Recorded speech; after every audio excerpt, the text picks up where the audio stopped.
ಓಂ ಶಾಂತಿ. ಪ್ರೀತಿ ಆತ್ಮೀಯ ಸಹೋದರ ಸಹೋದರಿಯರೇ, ಇಂದಿನ 28ನೇ ಫೆಬ್ರವರಿ 2026ರ ಬಾಬಾರವರ ಮಧುರ ಮುರಳಿ ಮಂಥನಕ್ಕೆ ತಮಗೆಲ್ಲರಿಗೂ ಹಾರ್ದಿಕ ಸ್ವಾಗತ. ಓಂ ಶಾಂತಿ. ಎಲ್ಲರಿಗೂ ಮಧುರವಾದ ಸ್ವಾಗತ. ಲೌಕಿಕ ಜೀವನದಲ್ಲಿ ನಾವೆಲ್ಲರೂ ನೋಡ್ತೀವಲ್ವಾ, ಒಂದು ಕುಟುಂಬದಲ್ಲಿ ಅಥವಾ ಕಚೇರಿಯಲ್ಲಿ ನಡೆಯುವ ದಿನನಿತ್ಯದ ಆಗುಹೋಗುಗಳನ್ನ ಸ್ವಲ್ಪ ಸೂಕ್ಷ್ಮವಾಗಿ ಗಮನಿಸಿದ್ರೆ ಸಣ್ಣ ಸಣ್ಣ ಮಾತುಗಳಿಗೆ ಹೇಗೆ ದೊಡ್ಡ ಘರ್ಷಣೆಗಳು ನಡೀತವೆ ಅಂತ ನಮಗೆ ಅರಿವಾಗುತ್ತೆ. ಅವರು ನನಗೆ ಆ ರೀತಿ ಹೇಗೆ ಹೇಳಬಹುದು, ನನ್ನ ಮಾತಿಗೆ ಬೆಲೆಯೇ ಇಲ್ಲವೇ, ಇಂಥ ಎಷ್ಟೋ ಪ್ರಶ್ನೆಗಳು ನಮ್ಮ ಮನಸ್ಸನ್ನ ಕೆಡಿಸುತ್ತವೆ. ನಿಜ, ಪ್ರತಿಯೊಬ್ರು ತಮ್ಮ ತಮ್ಮ ಅಹಂಕಾರದಲ್ಲಿ ಮುಳುಗಿರ್ತಾರೆ. ತಾವಾರು ತಮ್ಮ ಮೂಲ ಸ್ವರೂಪವೇನು ಅನ್ನೋ ಅರಿವಿಲ್ಲದೆ ಒಂದು ರೀತಿಯ ಅಜ್ಞಾನದ ನಿದ್ರೆಯಲ್ಲಿದ್ದಾರೆ. ಖಂಡಿತ. ಇದನ್ನೇ ಇಂದು ಬಾಬಾ ಎಷ್ಟು ಮಧುರವಾಗಿ ಮುರಳಿಯಲ್ಲಿ ತಿಳಿಸಿದ್ದಾರೆ ನೋಡಿ. ಮಧುರ ಮಕ್ಕಳೇ, ನೀವು ಈಶ್ವರೀಯ ಸಂಪ್ರದಾಯದವರಾಗಿದ್ದೀರಿ. ನಿಮಗೆ ಜ್ಞಾನಸೂರ್ಯ ತಂದೆಯೂ ಸಿಕ್ಕಿದ್ದಾರೆ. ನೀವೀಗ ಜಾಗೃತರಾಗಿದ್ದೀರಿ ಎಂದ ಮೇಲೆ ಅನ್ಯರನ್ನು ಜಾಗೃತಗೊಳಿಸಿ ಅಂತ. ಎಂತಹ ಅದ್ಭುತವಾದ ಮತ್ತು ಆಳವಾದ ನುಡಿಗಳಿವು. ಅಜ್ಞಾನದ ನಿದ್ರೆಯಿಂದ ಜಾಗೃತರಾಗುವುದು ಅಂದ್ರೆ ಕೇವಲ ಮುಂಜಾನೆ ಹಾಸಿಗೆಯಿಂದ ಎಚ್ಚರಗೊಳ್ಳುವುದಲ್ಲ, ಬದಲಾಗಿ ಆತ್ಮಿಕ ಸ್ಥಿತಿಯಲ್ಲಿ ಒಂದು ಎಚ್ಚರದ ಪ್ರಜ್ಞೆಯಲ್ಲಿ ನೆಲೆಸುವುದು. ನಾವೆಲ್ಲರೂ ಈ ಜಗತ್ತಿನ ಭೌತಿಕ ಆಕರ್ಷಣೆಗಳಲ್ಲಿ, ಲೌಕಿಕ ಜವಾಬ್ದಾರಿಗಳ ಸುಳಿಯಲ್ಲಿ ಸಿಲುಕಿ ನಾವಾರು ಎಂಬುದನ್ನೇ ಮರೆತುಬಿಟ್ಟಿದ್ದೆವು. ಹೌದು, ಸಂಪೂರ್ಣವಾಗಿ ಮರೆತಿದ್ದೆವು. ಆದರೆ ಯಾವಾಗ ಜ್ಞಾನ ಸೂರ್ಯನಾದ ಆ ಪರಮ ಜ್ಯೋತಿಯ ಕಿರಣಗಳು ನಮ್ಮ ಅಂತರಂಗದ ಮೇಲೆ ಬಿದ್ದವೋ, ಆಗ ನಮ್ಮ ನಿಜವಾದ ಶಾಂತ ಸ್ವರೂಪದ ಅರಿವಾಯಿತು. ಇಲ್ಲಿ ಬಾಬಾ ಒಂದು ಬಹಳ ದೊಡ್ಡ ಜವಾಬ್ದಾರಿಯನ್ನು ನಮಗೆ ನೀಡ್ತಾ ಇದ್ದಾರೆ. ನಾವೀಗ ಈಶ್ವರೀಯ ಸಂಪ್ರದಾಯದವರಾಗಿದ್ದೇವೆ. ಎಚ್ಚರಗೊಂಡವರ ಅತಿ ದೊಡ್ಡ ಕರ್ತವ್ಯವೇನು ಎಂದರೆ ಮಲಗಿರುವ ಇತರರನ್ನು ಎಚ್ಚರಿಸುವುದು. ಸರಿಯಾದ ಮಾತು. ಮಲಗಿರುವ ಇತರರನ್ನು ಅತ್ಯಂತ ಪ್ರೀತಿಯಿಂದ, ಯಾವುದೇ ಒರಟುತನವಿಲ್ಲದೆ ಜಾಗೃತಗೊಳಿಸುವುದು. ಆದರೆ ಅನ್ಯರನ್ನು ಜಾಗೃತಗೊಳಿಸಬೇಕಾದರೆ ಮೊದಲು ನಮ್ಮ ಸ್ವಂತ ಜಾಗೃತಿ ಎಷ್ಟರ ಮಟ್ಟಿಗೆ ನಿರಂತರವಾಗಿದೆ ಅನ್ನೋದನ್ನ ನಾವೇ ಪರೀಕ್ಷಿಸಿಕೊಳ್ಬೇಕಲ್ವಾ? ಖಂಡಿತ. ನಮ್ಮ ಜಾಗೃತಿಯೇ ಅನ್ಯರಿಗೆ ಬೆಳಕಾಗಬಲ್ಲದು. ಒಂದು ನಿಮಿಷ, ಇದನ್ನ ಸ್ವಲ್ಪ ಬಿಡಿಸಿ ಹೇಳೋಣ. ಈ ಜಾಗೃತಿಯ ಸ್ಥಿತಿಯನ್ನು ಕಾಯ್ದುಕೊಳ್ಳುವುದು ಬಹಳ ಮುಖ್ಯ. ಆದರೆ ದಿನನಿತ್ಯದ ಒತ್ತಡಗಳಲ್ಲಿ ಇದು ಅಷ್ಟು ಸುಲಭವಲ್ಲ. ಇದೇ ವಿಷಯವನ್ನು ಕುರಿತು ಇಂದಿನ ಪ್ರಶ್ನೋತ್ತರದಲ್ಲಿ ಒಂದು ಅತ್ಯಂತ ಗಹನವಾದ ಪ್ರಶ್ನೆಯನ್ನು ಕೇಳಲಾಗಿದೆ. ಪ್ರಶ್ನೆ ಹೀಗಿದೆ: ಅನೇಕ ಪ್ರಕಾರದ ಘರ್ಷಣೆಗಳಿಗೆ ಕಾರಣ ಹಾಗೂ ಅದಕ್ಕೆ ನಿವಾರಣೆ ಏನಾಗಿದೆ? ಬಹುಶಃ ಇಡೀ ಮಾನವಕುಲದ ಅತಿ ದೊಡ್ಡ ಸಮಸ್ಯೆಯೇ ಬೇರು ಈ ಪ್ರಶ್ನೆಯಲ್ಲಿದೆ. ಹೌದು. ಅದಕ್ಕೆ ಉತ್ತರವಾಗಿ ಬಾಬಾ ಹೇಳ್ತಾರೆ, ಯಾವಾಗ ದೇಹಾಭಿಮಾನದಲ್ಲಿ ಬರುತ್ತೀರೋ ಆಗ ಅನೇಕ ಪ್ರಕಾರದ ಘರ್ಷಣೆಗಳಾಗುತ್ತವೆ. ಮಾಯೆಯ ಗ್ರಹಚಾರ ಕುಳಿತುಕೊಳ್ಳುತ್ತದೆ. ಮತ್ತು ಇದರ ನಿವಾರಣೆಗೆ ದೇಹಿ ಅಭಿಮಾನಿಯಾಗಿ ಸೇವೆಯಲ್ಲಿ ತೊಡಗಿರಿ. ನೆನಪಿನ ಯಾತ್ರೆಯಲ್ಲಿದ್ದಾಗ ಗ್ರಹಚಾರವು ಕಳೆಯುವುದು ಅಂತ ವಿವರಿಸಲಾಗಿದೆ. ನನಗಿಲ್ಲಿ ಒಂದು ಕುತೂಹಲವಿದೆ. ನಾವೆಲ್ಲರೂ ಶಾಂತಿಯನ್ನೇ ಬಯಸುತ್ತೇವೆ. ಆದರೂ ಪದೇ ಪದೇ ಈ ಘರ್ಷಣೆಗಳು ಏಕೆ ಏರ್ಪಡುತ್ತವೆ? ಇದರ ಗುಪ್ತ ರಹಸ್ಯವೇನು? ನೋಡಿ, ನಾವೆಲ್ಲರೂ ಪ್ರತಿದಿನ ಪುರುಷಾರ್ಥ ಮಾಡ್ತಿದ್ದೇವೆ, ಒಳ್ಳೆಯವರಾಗಿರ್ಬೇಕು ಅಂತ ಅಂದ್ಕೊಳ್ತೇವೆ. ಆದರೂ ಜೀವನದಲ್ಲಿ ಕೆಲವೊಮ್ಮೆ ಏಕೆ ತೃಪ್ತರಾಗಿರುವುದಿಲ್ಲ ಅಂದ್ರೆ ನಾವು ನಮಗೆ ಅರಿವಿಲ್ಲದೆಯೇ ದೇಹಾಭಿಮಾನದ ಬಲೆಗೆ ಜಾರಿ ಬೀಳ್ತೇವೆ. ಘರ್ಷಣೆಯ ಏಕೈಕ ಮೂಲ ಕಾರಣವೇ ಈ ದೇಹಾಭಿಮಾನ. ಅಂದ್ರೆ ನಾನು, ನನ್ನದು ಅನ್ನೋ ಭಾವನೆ. ಖಂಡಿತ. ಎಲ್ಲಿ ನಾನು, ನನ್ನದು, ನನ್ನ ಅಧಿಕಾರ, ನನ್ನ ಬುದ್ಧಿ ಎಂಬ ಭಾವನೆ ಬರುತ್ತದೆಯೋ ಅಲ್ಲಿ ಇತರರೊಂದಿಗಿನ ಘರ್ಷಣೆ ಖಚಿತವಾಗಿ ಶುರುವಾಗ್ತದೆ. ಇದನ್ನೇ ಬಾಬಾ ಮಾಯೆಯ ಗ್ರಹಚಾರ ಅಂತ ಬಹಳ ಸುಂದರವಾಗಿ ಮತ್ತು ಮಾರ್ಮಿಕವಾಗಿ ಕರೆದಿದ್ದಾರೆ. ಹಾಗಾದ್ರೆ ಈ ಗ್ರಹಚಾರವು ಲೌಕಿಕ ಜ್ಯೋತಿಷ್ಯದಲ್ಲಿ ಹೇಳುವಂತಹ ಗ್ರಹಗಳ ದೋಷವಲ್ಲ ತಾನೇ? ಖಂಡಿತವಾಗಿಯೂ ಅಲ್ಲ. ಲೌಕಿಕದಲ್ಲಿ ಮನುಷ್ಯರು ತಮ್ಮ ಕಷ್ಟಗಳಿಗೆ ಆಕಾಶದಲ್ಲಿರುವ ಗ್ರಹಗಳನ್ನು ದೂರ್ತಾರೆ. ಆದರೆ ನಿಜವಾದ ಗ್ರಹಚಾರವೆಂದರೆ ಆತ್ಮವು ತನ್ನನ್ನು ತಾನು ಮರೆತು ದೇಹದ ಆಕರ್ಷಣೆಯಲ್ಲಿ ಮತ್ತು ಅಹಂಕಾರದಲ್ಲಿ ಸಿಲುಕಿದಾಗ ಆವರಿಸುವ ಅಂಧಕಾರ. ನಾವು ದೇಹದ ಭ್ರಮೆಯಲ್ಲಿದ್ದಾಗ ಮಾಯೆಯು ನಮ್ಮ ಮೇಲೆ ಬಹಳ ಸುಲಭವಾಗಿ ತನ್ನ ಪ್ರಭಾವ ಬೀರ್ತದೆ. ಅದಕ್ಕಾಗಿಯೇ ನಿವಾರಣೆಯಾಗಿ ದೇಹಿ ಅಭಿಮಾನ ಮತ್ತು ನೆನಪಿನ ಯಾತ್ರೆಯನ್ನು ಸೂಚಿಸಲಾಗಿದೆಯಲ್ವಾ? ಆದರೆ ದಿನನಿತ್ಯದ ವಾಹನ ದಟ್ಟಣೆಯಲ್ಲಿ ಅಥವಾ ಕಚೇರಿಯ ವಿಪರೀತ ಕೆಲಸದ ಒತ್ತಡದಲ್ಲಿ ಈ ದೇಹಿ ಅಭಿಮಾನವನ್ನು ಉಳಿಸಿಕೊಳ್ಳುವುದು ಹೇಗೆ ಸಾಧ್ಯ? ಇದು ಕೇಳಲು ಸುಲಭ, ಆದರೆ ಆಚರಣೆಯಲ್ಲಿ ಕಷ್ಟ ಅಲ್ವಾ? ಯಾವ್ದಲ್ಲಿರೋದರಿಂದ ಈ ಮಾಯೆಯ ಗ್ರಹಚಾರವು ಹೇಗೆ ಭಸ್ಮವಾಗುತ್ತದೆ ಅನ್ನೋದನ್ನ ನಾವು ಆಳವಾಗಿ ಅರಿಯಬೇಕಾಗಿದೆ. ಅತ್ಯಂತ ಪ್ರಾಯೋಗಿಕವಾದ ವಿಚಾರ ಇದು. ನೆನಪಿನ ಯಾತ್ರೆಯಂದ್ರೆ ಕೇವಲ ಮುಂಜಾನೆ 1 ಗಂಟೆ ಕಣ್ಮುಚ್ಚಿ ಕುಳಿತು ಧ್ಯಾನ ಮಾಡೋದಲ್ಲ. ಕಚೇರಿಯ ಕೆಲಸ ಮಾಡ್ತಿರ್ಲಿ, ವಾಹನ ಚಾಲಾಯಿಸ್ತಿರ್ಲಿ, ಪ್ರತಿಯೊಂದು ಕರ್ಮ ಮಾಡುವಾಗ್ಲೂ ನಾನೊಂದು ಶಾಂತ ಸ್ವರೂಪದ ಆತ್ಮ.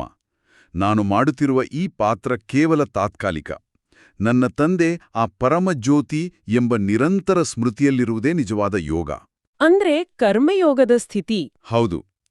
ಅಗ್ನಿಯು ಹೇಗೆ ಎಷ್ಟೇ ದೊಡ್ಡ ಕಸದ ಗುಡ್ಡೆ ಇದ್ರೂ ಅದನ್ನು ಸುಟ್ಟು ಭಸ್ಮ ಮಾಡ್ತದೆಯೋ, ಹಾಗೆಯೇ ಪರಮಾತ್ಮನ ನಿರಂತರ ನೆನಪು ಎಂಬ ಯೋಗಾಗ್ನಿಯು ಆತ್ಮದ ಮೇಲಿರುವ ದೇಹಾಭಿಮಾನದ ಈ ಕಲ್ಮುಷವನ್ನು, ಅಂದರೆ ಗ್ರಹಚಾರವನ್ನು ಸುಟ್ಟು ಹಾಕುತ್ತದೆ. ಆತ್ಮವು ಮತ್ತೆ ತನ್ನ ಸಂಪೂರ್ಣ ಸತೋಪ್ರಧಾನ ಸ್ಥಿತಿಗೆ ಮರಳಲು ಇದೊಂದೇ ನಿಖರವಾದ ಮಾರ್ಗವಾಗಿದೆ. ಅದ್ಭುತವಾದ ಮಾತು. ಅಂದ್ರೆ ನಮ್ಮ ಆಂತರಿಕ ಸ್ಥಿತಿಯ ಅಗ್ನಿ ಪ್ರಜ್ವಲಿಸುತ್ತಿದ್ದರೆ ಹೊರಗಿನ ಯಾವುದೇ ಘರ್ಷಣೆ ನಮ್ಮನ್ನು ಸುಡಲಾರದು. ಇಂದಿನ ಪಾಠದಲ್ಲಿ ಗಮನಿಸಬೇಕಾದ ಮತ್ತೊಂದು ಮುಖ್ಯ ಅಂಶ ಅಂದ್ರೆ ಒಂದು ಅತ್ಯಂತ ಸುಂದರವಾದ ಲೌಕಿಕ ಉದಾಹರಣೆಯ ಮೂಲಕ ನಮ್ಮ ಸೇವೆಯ ವಿಧಾನವನ್ನು ವಿವರಿಸಲಾಗಿದೆ. ಪಾಂಡವ ಸರ್ಕಾರದ ಉದಾಹರಣೆ? ಹೌದು. ಡ್ರಾಮಾ ಪ್ಲಾನ್ ಅನುಸಾರ ಭಾರತವನ್ನು ರಾವಣಪುರಿಯಿಂದ ವಿಷ್ಣುಪುರಿಯನ್ನಾಗಿ ಮಾಡಬೇಕಾಗಿದೆ. ಇದಕ್ಕಾಗಿ ತಂದೆಯು ಗುಪ್ತವಾಗಿದ್ದಾರೆ, ಈ ಜ್ಞಾನವು ಗುಪ್ತವಾಗಿದೆ ಅಂತ ಹೇಳ್ತಾ ನಮ್ಮ ಈ ಸೇವಾ ಕಾರ್ಯವನ್ನು ಒಂದು ಸರ್ಕಾರಕ್ಕೆ ಹೋಲಿಸಿದ್ದಾರೆ. ಲೌಕಿಕದಲ್ಲಿ ಕಾಂಗ್ರೆಸ್ನಂತಹ ಪಕ್ಷಗಳು ಭಾರತವನ್ನು ಸುಧಾರಿಸಲು ಹೇಗೆ ಸಭೆ ಸೇರಿ ಚರ್ಚಿಸ್ತಾವೆಯೋ, ಹಾಗೆಯೇ ಈ ಪಾಂಡವ ಸರ್ಕಾರ ಪರಸ್ಪರ ಕುಳಿತು ಸೇವೆ ಮತ್ತು ಪ್ರದರ್ಶನಿಗಳ ಬಗ್ಗೆ ಸಲಹೆ ಪಡೆಬೇಕು ಅಂತ ವಿವರಿಸಿದ್ದಾರೆ. ಆಧ್ಯಾತ್ಮಿಕ ಮಾರ್ಗದಲ್ಲಿರುವ ನಾವು ಸರ್ಕಾರದಂತೆ ಏಕೆ ಕಾರ್ಯನಿರ್ವಹಿಸಬೇಕು? ಇಲ್ಲಿರುವ ಆಳವಾದ ತತ್ವವೇನೆಂದರೆ ವ್ಯವಸ್ಥೆ ಮತ್ತು ಐಕ್ಯತೆ. ಲೌಕಿಕದಲ್ಲಿ ರಾಜಕೀಯ ಪಕ್ಷಗಳು ಸಮಾಜವನ್ನು ಸುಧಾರಿಸಲು ಸಭೆಗಳನ್ನು ನಡೆಸುತ್ತವೆ. ನಾವದನ್ನು ತಟಸ್ಥವಾಗಿ ನೋಡಿದರೆ ಅಲ್ಲಿ ತಮ್ಮದೇ ಆದ ಗುರಿಗಳು, ಅಹಂಕಾರ ಮತ್ತು ಭಿನ್ನಾಭಿಪ್ರಾಯಗಳು ಇರುತ್ತವೆ. ಪ್ರತಿಯೊಬ್ಬರೂ ತಮ್ಮ ಅಧಿಕಾರವನ್ನು ಸ್ಥಾಪಿಸಲು ಪ್ರಯತ್ನಿಸುತ್ತಾರೆ. ಆದರೆ ನಮ್ಮದು ಪಾವನ ಈಶ್ವರೀಯ ಸರ್ಕಾರ. ಅಂದ್ರೆ ನಮ್ಮಲ್ಲಿ ಯಾವುದೇ ಭೌತಿಕ ಅಧಿಕಾರದ ಆಸೆ ಇಲ್ಲ. ಖಂಡಿತ ಇಲ್ಲ. ನಾವು ಯಾವುದೇ ಭೌತಿಕ ಅಧಿಕಾರಕ್ಕಾಗಿ, ಪದವಿಗಾಗಿ ಅಥವಾ ಕೀರ್ತಿಗಾಗಿ ಹೋರಾಡ್ತಿಲ್ಲ. ಬದಲಾಗಿ ಈ ಪತಿತ ಪ್ರಪಂಚವನ್ನು ಸಂಪೂರ್ಣ ಪಾವನವನ್ನಾಗಿ ಮಾಡಲು ಪರಸ್ಪರ ಸಹಮತದಿಂದ ಯಾವುದೇ ಅಹಂಕಾರವಿಲ್ಲದೆ ಸೇವೆ ಮಾಡಬೇಕಾಗಿದೆ. ಯಾರು ಯಾವ ಸೇವೆಯನ್ನು ಮಾಡಬೇಕು, ಜ್ಞಾನದ ಪ್ರದರ್ಶನಿಗಳನ್ನು ಹೇಗೆ ಆಯೋಜಿಸಬೇಕು, ಪತ್ರಿಕೆಗಳಲ್ಲಿ ಯಾವ ರೀತಿ ಸತ್ಯದ ಜಾಹೀರಾತು ನೀಡಬೇಕು ಎಂಬುದೆಲ್ಲವನ್ನು ನಾವೆಲ್ಲನೂ ಒಟ್ಟಿಗೆ ಕುಳಿತು ಶ್ರೀಮತದ ಆಧಾರದ ಮೇಲೆ ನಿರ್ಧರಿಸಬೇಕು.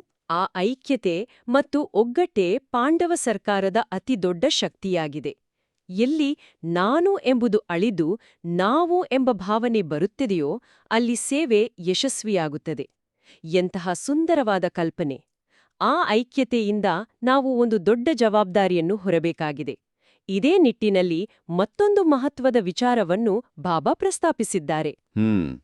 ಯಾವ ವಿಚಾರ? ಇದು ರುದ್ರಜ್ಞಾನ ಯಜ್ಞವಾಗಿದೆ. ಇಡೀ ಪ್ರಪಂಚ ಕುಂಭಕರ್ಣನ ನಿದ್ರೆಯಲ್ಲಿದೆ. ಕೇವಲ ಬ್ರಹ್ಮಮುಖ ವಂಶಾವಳಿ ಬ್ರಾಹ್ಮಣರು ಮಾತ್ರ ಜ್ಞಾನ ಸೂರ್ಯನಿಂದ ಜಾಗೃತರಾಗಿದ್ದಾರೆ ಅಂತ ಹೇಳಲಾಗಿದೆ. ಈ ಮಾತು ಕೇಳಿದಾಗ ಪ್ರಪಂಚದ ಇಂದಿನ ಸ್ಥಿತಿ ಕಣ್ಮುಂದೆ ಬರುತ್ತದೆ. ಕುಂಭಕರ್ಣನ ನಿದ್ರೆ ಅಂದ್ರೆ ನಾವೆಲ್ಲರೂ ಅಂದುಕೊಂಡಂತೆ ಕೇವಲ ಕಣ್ಣು ಮುಚ್ಚಿ ಮಲಗುವುದಲ್ಲ, ಅಲ್ವಾ? ಖಂಡಿತವಾಗಿಯೂ ಅಲ್ಲ. ಕುಂಭಕರ್ಣನ ನಿದ್ರೆ ಎಂದರೆ ಅಜ್ಞಾನದ ಗಾಢವಾದ ನಿದ್ರೆ, ಭೌತಿಕ ಆಕರ್ಷಣೆಗಳ ಮಂಪರು. ಇಂದು ಮನುಷ್ಯನನ್ನು ನೋಡಿ ಬೆಳಿಗ್ಗೆಯಿಂದ ರಾತ್ರಿಯವರೆಗೆ ಹಣ, ಅಂತಸ್ತು, ಕೀರ್ತಿಗಾಗಿ ಓಡುತ್ತಿದ್ದಾನೆ. ಭೌತಿಕ ವಸ್ತುಗಳೇ ಶಾಶ್ವತ ಅಂತ ನಂಬಿದ್ದಾನೆ. ತಾನು ಎಲ್ಲಿಂದ ಬಂದಿದ್ದೇನೆ, ತಾನಾರು ಅನ್ನೋ ಪರಿಜ್ಞಾನವೇ ಇಲ್ಲ. ಹೌದು. ತನ್ನ ಜೀವನದ ಅಂತಿಮ ಗುರಿಯೇನು ಎಂಬುದರ ಅರಿವೇ ಅವನಿಗಿಲ್ಲ. ಇದುವೇ ಆ ಕುಂಭಕರ್ಣನ ನಿದ್ರೆ. ಪ್ರಪಂಚದ ಬಹುಪಾಲು ಜನ ಈ ನಿದ್ರೆಯಲ್ಲಿದ್ದಾರೆ. ಕೇವಲ ಕೆಲವು ಆತ್ಮಗಳು, ಅಂದರೆ ಬ್ರಹ್ಮಾಮುಖ ವಂಶಾವಳಿಗಳಾದ ನಾವು ಮಾತ್ರ ಈ ಜ್ಞಾನ ಸೂರ್ಯನ ಬೆಳಕಿನಲ್ಲಿ ಎಚ್ಚರಗೊಂಡಿದ್ದೇವೆ. ನಮಗೆ ಸೃಷ್ಟಿಯ ಆದಿ, ಮಧ್ಯ ಮತ್ತು ಅಂತ್ಯದ ಪರಿಚಯ ಸಿಕ್ಕಿದೆ. ಈಗ ನಮ್ಮ ಕರ್ತವ್ಯವೇನೆಂದರೆ ಯಾರು ಇನ್ನೂ ಈ ಅಜ್ಞಾನದ ನಿದ್ರೆಯಲ್ಲಿದ್ದಾರೆಯೋ ಅವರನ್ನು ಅತ್ಯಂತ ಮಧುರವಾದ ರೀತಿಯಲ್ಲಿ ಜಾಗೃತಗೊಳಿಸುವುದು. ಅಂದ್ರೆ ಅವರ ಮೇಲೆ ಕೋಪ ಮಾಡಿಕೊಳ್ಳುವುದಲ್ಲ. ಇಲ್ಲವೇ ಇಲ್ಲ. ಕೋಪ ಮಾಡಿಕೊಳ್ಳುವುದಲ್ಲ. ಬದಲಾಗಿ ಕರುಣೆಯಿಂದ ಅವರಿಗೆ ಸತ್ಯದ ದರ್ಶನ ಮಾಡಿಸುವುದು ನಮ್ಮ ಈಶ್ವರೀಯ ಕರ್ತವ್ಯವಾಗಿದೆ. ಹೌದು. ನಿದ್ರೆಯಲ್ಲಿರುವವರ ಮೇಲೆ ಸಿಟ್ಟು ಮಾಡಿಕೊಳ್ಳುವುದರಲ್ಲಿ ಅರ್ಥವಿಲ್ಲ. ಅವರನ್ನು ಪ್ರೀತಿಯಿಂದ ಎಬ್ಬಿಸಬೇಕು. ಆದ್ರೆ ಈ ಸೇವೆ ಮಾಡುವಾಗ ಮತ್ತು ನಮ್ಮ ವೈಯಕ್ತಿಕ ಪುರುಷಾರ್ಥದಲ್ಲಿ ನಾವು ಸದಾ ಒಂದೇ ಸಮನಾಗಿ ಅಚಲವಾಗಿ ಇರುತ್ತೇವೆಯಾ? ಇಲ್ಲ. ಇದೇ ವಾಸ್ತವವನ್ನು ಬಾಬಾ ಬಹಳ ಪ್ರೀತಿಯಿಂದ ವಿವರಿಸಿದ್ದಾರೆ. ನಾವು ನಿರಂತರ ಯುದ್ಧದ ಮೈದಾನದಲ್ಲಿದ್ದೇವೆ. ಇಲ್ಲಿ ಏರಿಳಿತಗಳು ಸಹಜ. ಲಕ್ಷ್ಮಣನ ಉದಾಹರಣೆ ಅಲ್ವಾ? ಹೌದು. ರಾಮಾಯಣದಲ್ಲಿ ಲಕ್ಷ್ಮಣನೂ ಮೂರ್ಛೆ ಹೋದಂತೆ ನಾವೂ ಸಹ ಮಾಯೆಯ ಬಾಣದಿಂದ ಕೆಲವೊಮ್ಮೆ ಮೂರ್ಛೆ ಹೋಗ್ತೇವೆ ಅಂತ ಅತಿ ಸುಂದರವಾದ ಉದಾಹರಣೆ ನೀಡಿದ್ದಾರೆ. ನಾವು ಪುರುಷಾರ್ಥಿಗಳಾದ್ರೂ ಈ ರೀತಿ ಮೂರ್ಛೆ ಹೋಗುವುದು ಏಕೆ? ಈ ಮಾತುಗಳಲ್ಲಿ ಪರಮಾತ್ಮನ ಅತಿ ದೊಡ್ಡ ಕರುಣೆ ಮತ್ತು ವಾಸ್ತವದ ಅರಿವು ಅಡಗಿದೆ. ನಾವು ಪುರುಷಾರ್ಥ ಮಾಡುವಾಗ ಕೆಲವೊಮ್ಮೆ ನಮ್ಮ ಸ್ಥಿತಿ ಬಹಳ ಉನ್ನತವಾಗಿರುತ್ತದೆ. ಆದರೆ ಮತ್ತೆ ಕೆಲವೊಮ್ಮೆ ಕೆಳಮಟ್ಟಕ್ಕೆ ಇಳಿಯುತ್ತದೆ, ಮನಸ್ಸಿನಲ್ಲಿ ನಿರಾಸೆ ಮೂಡುತ್ತದೆ. ಇದನ್ನು ಕಂಡು ನಾವು ಕಂಗೆಡಬಾರದು, ನಮ್ಮನ್ನು ನಾವೇ ದೂಷಿಸಿಕೊಳ್ಳಬಾರದು ಎಂಬುದಕ್ಕೆ ಲಕ್ಷ್ಮಣನ ಉದಾಹರಣೆ ನೀಡಲಾಗಿದೆ. ನಾವು ಇರುವುದು ಯುದ್ಧದ ಮೈದಾನದಲ್ಲಿ. ಇದು ಹೊರಗಿನ ಶಸ್ತ್ರಾಸ್ತ್ರಗಳ ಯುದ್ಧವಲ್ಲ. ಹೌದು, ಇದು ಆಂತರಿಕ ವಿಕಾರಗಳ ವಿರುದ್ಧದ ಯುದ್ಧ. ಯುದ್ಧ ಎಂದ ಮೇಲೆ ಅಲ್ಲಿ ಪೆಟ್ಟು ತಿನ್ನುವುದು ಸಹಜ. ಮಾಯೆಯು ತನ್ನ ಕಾಮ, ಕ್ರೋಧ, ಅಹಂಕಾರದಂತಹ ಪಂಚವಿಕಾರಗಳ ಬಾಣವನ್ನು ನಮ್ಮ ಮೇಲೆ ಬಿಟ್ಟಾಗ ನಾವು ಸಹ ಕೆಲವೊಮ್ಮೆ ದೇಹಾಭಿಮಾನಕ್ಕೆ ಜಾರಿ ಮೂರ್ಛೆ ಹೋದಂತೆ ಆಗುತ್ತೇವೆ. ಅಂದ್ರೆ ನಮ್ಮ ಜ್ಞಾನದ ಎಚ್ಚರದ ಸ್ಥಿತಿ ತಾತ್ಕಾಲಿಕವಾಗಿ ಮರೆಯಾಗುತ್ತದೆ. ಅಂದ್ರೆ ಮಾಯೆಯ ಬಾಣ ತಾಗಿದಾಗ ನಾವು ಸೋತೆವು ಎಂದು ಅರ್ಥವಲ್ಲವೇ? ಖಂಡಿತ ಸೋತಂತೆ ಅಲ್ಲ. ಮುಖ್ಯವಾದ ವಿಷಯವೇನೆಂದ್ರೆ ಮೂರ್ಛೆ ಹೋದಾಗ ಅಲ್ಲಿಯೇ ಬಿದ್ದಿರಬಾರ್ದು, ಮತ್ತೆ ಎದ್ದು ನಿಲ್ಲಬೇಕು. ಲಕ್ಷ್ಮಣನಿಗೆ ಹೇಗೆ ಸಂಜೀವನಿ ತಂದುಕೊಟ್ಟು ಬದುಕುಳಿಸಲಾಯಿತೋ ಹಾಗೆಯೇ ನಾವು ಸಹ ಜ್ಞಾನ ಮತ್ತು ಯೋಗವೆಂಬ ಸಂಜೀವನಿಯನ್ನು ಪಡೆದು ನಮ್ಮ ಆಂತರಿಕ ಶಕ್ತಿಯನ್ನು ಮರಳಿ ಪಡೆದು ಮತ್ತೆ ಯುದ್ಧಕ್ಕೆ ಸಿದ್ಧರಾಗಬೇಕು. ಇದು ಕಲ್ಪವೂ ನಡೆದಿರುವ ಕಥೆ. ಹೌದು, ಈ ಏರಿಳಿತಗಳು ಕಲ್ಪವೂ ನಡೆದಿವೆ. ಇದು ಈ ಡ್ರಾಮಾದ ಒಂದು ಭಾಗ ಎಂಬುದನ್ನು ಅರಿತಾಗ ಬುದ್ಧಿಗೆ ಶಾಂತಿ ಸಿಗ್ತದೆ ಮತ್ತು ಮುನ್ನೆ ಸಾಗುವ ಉತ್ಸಾಹ ಬರ್ತದೆ. ಎಂಥ ಅದ್ಭುತವಾದ ಧೈರ್ಯದ ಮಾತುಗಳು! ಈ ನಿರಂತರ ಯುದ್ಧದಲ್ಲಿ ಜಯಶಾಲಿಯಾಗಲು ನಮಗೆ ರಾಜಯೋಗವನ್ನು ಕಲಿಸಲಾಗುತ್ತಿದೆ. ಇಲ್ಲಿ ಬಹಳ ಮುಖ್ಯವಾದ ಮತ್ತೊಂದು ತಪ್ಪು ಕಲ್ಪನೆಯನ್ನು ಬಾಬಾ ನಿವಾರಿಸಿದ್ದಾರೆ. ಭಗವಂತನು ಕೇವಲ ದೂರ ಕುಳಿತು ಪ್ರೇರಣೆ ನೀಡುತ್ತಾನೆ ಅಂತ ಪ್ರಪಂಚದಲ್ಲಿ ನಂಬಲಾಗಿದೆ. ಆದರೆ ಸ್ವರ್ಗದ ಸ್ಥಾಪನೆ ಕೇವಲ ಪ್ರೇರಣೆಯಿಂದ ಆಗುವುದಿಲ್ಲ. ಹಾಗೆಯೇ ಯಾದವರು ಅಣ್ವಸ್ತ್ರಗಳನ್ನು ತಯಾರಿಸುವುದರ ಹಿಂದೆ ಶಂಕರನ ಪ್ರೇರಣೆಯಿದೆ ಎಂದು ಹೇಳುತ್ತಾರೆ. ಆದರೆ ಇದರಲ್ಲಿ ಯಾವುದೇ ಪ್ರೇರಣೆಯ ಮಾತಿಲ್ಲ ಅಂತ ಬಹಳ ಸ್ಪಷ್ಟವಾಗಿ ಹೇಳಿದ್ದಾರೆ. ಹೌದು, ಇದು ಮನುಷ್ಯರ ಬಹಳ ದೊಡ್ಡ ತಪ್ಪು ಕಲ್ಪನೆ. ಭಗವಂತನು ಆಕಾಶದಲ್ಲಿ ಕುಳಿತು ಕೇವಲ ಸಂಕಲ್ಪದಿಂದ ಅಥವಾ ಪ್ರೇರಣೆಯಿಂದ ಎಲ್ಲವನ್ನೂ ಮಾಡುತ್ತಾನೆ ಎಂದು ಭಕ್ತಿ ಮಾರ್ಗದಲ್ಲಿ ನಂಬಿದ್ದಾರೆ. ಒಂದು ವೇಳೆ ಕೇವಲ ಪ್ರೇರಣೆಯಿಂದಲೇ ಪತಿತರನ್ನು ಪಾವನರನ್ನಾಗಿ ಮಾಡಲು ಸಾಧ್ಯವಿದ್ರೆ ಭಗವಂತನು ಖುದ್ದಾಗಿ ಈ ಸೃಷ್ಟಿಗೆ ಬರುವ ಅಗತ್ಯವೇ ಇರಲಿಲ್ಲ. ಅಂದರೆ ತಂದೆಯು ಸ್ವತಃ ಬಂದು ಶಿಕ್ಷಣ ನೀಡುತ್ತಿದ್ದಾರೆ. ಖಂಡಿತ, ತಂದೆಯು ಸ್ವತಃ ಈ ಸೃಷ್ಟಿಗೆ ಬಂದು ಬ್ರಹ್ಮನ ತನುವಿನಲ್ಲಿ ಪ್ರವೇಶ ಮಾಡಿ ನಮಗೆ ರಾಜಯೋಗವನ್ನು ಕಲಿಸುತ್ತಿದ್ದಾರೆ. ಇದು ಪ್ರಾಯೋಗಿಕವಾದ ಶಿಕ್ಷಣ, ಕೇವಲ ಪ್ರೇರಣೆಯಲ್ಲ. ಒಬ್ಬ ಶಿಕ್ಷಕನು ಹೇಗೆ ತರಗತಿಯಲ್ಲಿ ಕುಳಿತು ಪಾಠ ಮಾಡುತ್ತಾನೋ ಹಾಗೆಯೇ ಪರಮಾತ್ಮನು ನಮಗೆ ಜ್ಞಾನವನ್ನು ನೀಡುತ್ತಿದ್ದಾರೆ. ಹಾಗಾದರೆ ವಿಜ್ಞಾನಿಗಳು ಅಂದರೆ ಯಾದವರು ವಿನಾಶಕ್ಕಾಗಿ ಅಣುವಸ್ತ್ರಗಳನ್ನು ತಯಾರಿಸುತ್ತಿದ್ದಾರಲ್ಲ, ಅದು ಯಾರ ಪ್ರೇರಣೆ? ಅದು ಯಾರ ಪ್ರೇರಣೆಯೂ ಅಲ್ಲ. ವಿಜ್ಞಾನಿಗಳು ತಮ್ಮ ದೇಹ ಆದ ಬುದ್ಧಿಯ ಅಹಂಕಾರದಿಂದ ಲೌಕಿಕ ಶಕ್ತಿಯ ಪ್ರದರ್ಶನಕ್ಕಾಗಿ ಅಣುವಸ್ತ್ರಗಳನ್ನು ತಯಾರಿಸುತ್ತಿದ್ದಾರೆ. ಇದು ಡ್ರಾಮಾದಲ್ಲಿ ಮೊದಲೇ ನಿಗದಿಯಾದ ಪಾತ್ರವಾಗಿದೆ. ಹಳೆಯ ತಮೋಪ್ರಧಾನ ಪ್ರಪಂಚವು ಅಂದರೆ ಈ ವಿಕಾರಿ ಜಗತ್ತು ನಾಶವಾದಾಗ ಮಾತ್ರ ಹೊಸ ಸತೋಪ್ರಧಾನ ಪ್ರಪಂಚದ ಸ್ಥಾಪನೆಯಾಗಲು ಸಾಧ್ಯ. ಅದಕ್ಕಾಗಿ ಈ ವಿನಾಶವು ಕಡ್ಡಾಯವಾಗಿ ಆಗಲೇಬೇಕಾಗಿದೆ. ಹೌದು, ಇದರಲ್ಲಿ ಶಂಕರನ ಅಥವಾ ಭಗವಂತನ ಯಾವುದೇ ನೇರ ಪ್ರೇರಣೆ ಇಲ್ಲ. ಅದು ಕಾಲಚಕ್ರದ ನಿಯಮ ಮತ್ತು ಅವರವರ ಪಾತ್ರವಾಗಿದೆ. ಆ ಹೊಸ ಪ್ರಪಂಚದ ಸ್ಥಾಪನೆಯಲ್ಲಿ ಬ್ರಹ್ಮ ಮತ್ತು ವಿಷ್ಣುವಿನ ಪಾತ್ರದ ಬಗ್ಗೆ ಒಂದು ಗುಹ್ಯವಾದ ರಹಸ್ಯವನ್ನು ಬಿಚ್ಚಿಡಲಾಗಿದೆ. ಬ್ರಹ್ಮನಿಂದ ವಿಷ್ಣು ಮತ್ತೆ ವಿಷ್ಣುವಿನಿಂದ ಬ್ರಹ್ಮ ಹೇಗೆ ಆಗುತ್ತಾರೆ? ಇದು ಕೇವಲ ಸೂಕ್ಷ್ಮ ಬುದ್ಧಿಯುಳ್ಳ ಮಕ್ಕಳಿಗೆ ಮಾತ್ರ ಅರ್ಥವಾಗುತ್ತದೆ ಅಂತ ಬಾಬಾ ಹೇಳಿದ್ದಾರೆ. ನಮಗೂ ಈ ಸೂಕ್ಷ್ಮತೆಯನ್ನ ಸ್ವಲ್ಪ ವಿವರಿಸುವಿರಾ? ಇದು ಈ ಸೃಷ್ಟಿಚಕ್ರದ ಅತ್ಯಂತ ಗಹನವಾದ ಮತ್ತು ಸುಂದರವಾದ ರಹಸ್ಯ. ಲೌಕಿಕ ಭಕ್ತಿ ಮಾರ್ಗದಲ್ಲಿ ವಿಷ್ಣುವಿಗೆ 4 ಭುಜಗಳನ್ನು ತೋರಿಸ್ತಾರೆ ಮತ್ತು ಲಕ್ಷ್ಮೀನಾರಾಯಣರು ಬೇರೆ, ವಿಷ್ಣು ಬೇರೆ ಎಂದು ಭಾವಿಸ್ತಾರೆ. ಹೌದು, 4 ತೋಳುಗಣ ದೇವತೆ ಅಂತ ಪೂಜೆ ಮಾಡ್ತಾರೆ. ಆದರೆ ಜ್ಞಾನದ ದೃಷ್ಟಿಯಲ್ಲಿ ವಿವರಿಸುವಂತೆ 4 ಭುಜಗಳ ಯಾವುದೇ ಲೌಕಿಕ ಮನುಷ್ಯರಿಲ್ಲ. ವಿಷ್ಣುವಿನ ಆ 2 ರೂಪಗಳೇ ಸತ್ಯಯುಗದ ಲಕ್ಷ್ಮೀನಾರಾಯಣರು. ಇದು ಪ್ರವೃತ್ತಿ ಮಾರ್ಗದ ಸಂಕೇತ. ಅಂದರೆ ಸ್ತ್ರೀ ಮತ್ತು ಪುರುಷ ಇಬ್ಬರೂ ಸಮಾನವಾಗಿ ಪಾವನರಾಗಿರುವ ಸ್ಥಿತಿ. ಯಾರು ಈ ಅಂತಿಮ ಜನ್ಮದಲ್ಲಿ ಕಲಿಯುಗದ ಕೊನೆಯಲ್ಲಿ ಬ್ರಹ್ಮನಾಗಿ ಜ್ಞಾನವನ್ನು ಪಡೆದು ತಮ್ಮ ಎಲ್ಲ ವಿಕಾರಗಳನ್ನು ತ್ಯಜಿಸಿ ಸಂಪೂರ್ಣ ಪಾವನರಾಗುತ್ತಾರೋ ಅವರೇ ಮುಂದಿನ ಸತ್ಯಯುಗದಲ್ಲಿ ವಿಷ್ಣುವಿನ ಸ್ವರೂಪವಾದ ಲಕ್ಷ್ಮೀನಾರಾಯಣರಾಗುತ್ತಾರೆ. ಮತ್ತೆ ಅದೇ ಆತ್ಮಗಳು 84 ಜನ್ಮಗಳ ಚಕ್ರವನ್ನ ಪೂರೈಸುತ್ತವೆ ಅಲ್ವಾ? ಖಂಡಿತ. 84 ಜನ್ಮಗಳನ್ನು ಪೂರೈಸಿ ಕಲಿಯುಗದ ಅಂತ್ಯದಲ್ಲಿ ತಮ್ಮ ದೈವೀ ಗುಣಗಳನ್ನು ಕಳೆದುಕೊಂಡಾಗ ಅದೇ ಆತ್ಮವು ಮತ್ತೆ ಬ್ರಹ್ಮನಾಗಿ ಬದಲಾಗುತ್ತದೆ. ಬ್ರಹ್ಮನಿಂದ ವಿಷ್ಣು, ವಿಷ್ಣುವಿನಿಂದ ಬ್ರಹ್ಮ. ಇದು ಎಷ್ಟೊಂದು ನಿಖರವಾದ ಮತ್ತು ಅದ್ಭುತವಾದ ಆಧ್ಯಾತ್ಮಿಕ ಲೆಕ್ಕಾಚಾರ ನೋಡಿ. ನಿಜಕ್ಕೂ ಇದು ಬುದ್ಧಿಯ ಕವಾಟಗಳನ್ನು ತೆರೆಯುವಂಥ ಲೆಕ್ಕಾಚಾರದ ಮಾತೇ ಬಂದಾಗ ಈ ಜ್ಞಾನವನ್ನು ಭಗವಂತನು ಕೇವಲ ಸಂಗಮ ಯುಗದಲ್ಲಿಯೇ ಏಕೆ ನೀಡುತ್ತಾರೆ ಎಂಬುದು ಬಹಳ ಆಸಕ್ತಿದಾಯಕವಾಗಿದೆ. ಋಷಿಮುನಿಗಳಿಗೂ ತಿಳಿಯದ ಸೃಷ್ಟಿಯ ಆದಿ ಮಧ್ಯ ಅಂತ್ಯದ ಜ್ಞಾನವನ್ನು ರಚಯಿತ ತಂದೆ ಮಾತ್ರ ನೀಡಬಲ್ಲರು. ಕಲಿಯುಗದ ಅಂತಿಮದಲ್ಲಿಯೇ ತಂದೆ ಬಂದು ಪತಿತರಿಂದ ಪಾವನರನ್ನಾಗಿ ಮಾಡುತ್ತಾರೆ ಎಂಬುದನ್ನು ವಿಸ್ತರಿಸಲಾಗಿದೆ. ಭಗವಂತನು ಪ್ರತಿಯೊಂದು ಯುಗದಲ್ಲೂ ಧರ್ಮಕ್ಕೆ ಗ್ಲಾನಿಯಾದಾಗಲೆಲ್ಲ ಬರುತ್ತಾನೆ ಎಂಬುದು ಭಕ್ತಿ ಮಾರ್ಗದ ನಂಬಿಕೆ. ಆದರೆ ತಂದೆಯು ಸ್ಪಷ್ಟಪಡಿಸುತ್ತಾರೆ, ನಾನು ಬರುವುದು ಕೇವಲ ಒಂದೇ ಬಾರಿ, ಅದು ಈ ಸಂಗಮ ಯುಗದಲ್ಲಿ. ಅಂದ್ರೆ ಕಲಿಯುಗದ ಅಂತ್ಯ ಮತ್ತು ಸತ್ಯಯುಗದ ಆರಂಭದ ನಡುವಿನ ಈ ಚಿಕ್ಕ ಅವಧಿಯಲ್ಲಿ. ಹಾಗಾದ್ರೆ ಸತ್ಯಯುಗ ಅಥವಾ ತ್ರೇತಾಯುಗದಲ್ಲಿ ಭಗವಂತನು ಏಕೆ ಬರುವುದಿಲ್ಲ? ಏಕೆಂದರೆ ಸತ್ಯಯುಗದಲ್ಲಿ ಎಲ್ಲರೂ ಸಂಪೂರ್ಣ ಪಾವನರಾಗಿರುತ್ತಾರೆ, ಸುಖಿಗಳಾಗಿರುತ್ತಾರೆ. ಆರೋಗ್ಯವಂತನಿಗೆ ವೈದ್ಯನ ಅಗತ್ಯವಿದೆಯೇ? ಇಲ್ಲ ಅಲ್ವಾ?